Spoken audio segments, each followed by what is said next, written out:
അപ്പോൾ കുട്ടികളെ എന്തു ചെയ്യണം? അവരെ സ്കൂളിൽ നിന്ന് പുറത്തെടുക്കാൻ കഴിഞ്ഞാൽ അത് വളരെ നന്നായിരിക്കും. അതിനർത്ഥം നിങ്ങൾ ഫുൾ ടൈം മാതാപിതാക്കളായിരിക്കണം.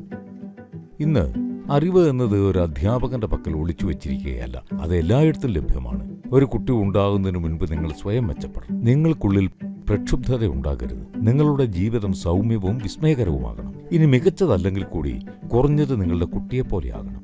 സന്തോഷത്തോടെ ഉത്സാഹവും പ്രസരിപ്പും നിറഞ്ഞവരായി മാറണം. അല്ലാതെ ഇങ്ങനെയായാൽ എന്നെ ശല്യം ചെയ്യരുത്, നിങ്ങൾക്ക് ഒരു ഉത്സാഹവുമില്ല, അല്ല എനിക്ക് 35 വയസ്സായി അതുകൊണ്ടാണ് ഞാനിങ്ങനെ.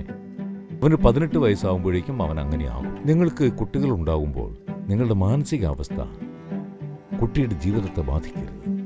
കാരണം പുതിയ ജീവനാണ്, അത് വളരണം. പുതുമയാർന്നതും മനോഹരവുമായ രീതിയിൽ നിങ്ങളെപ്പോലെയാകരുത്.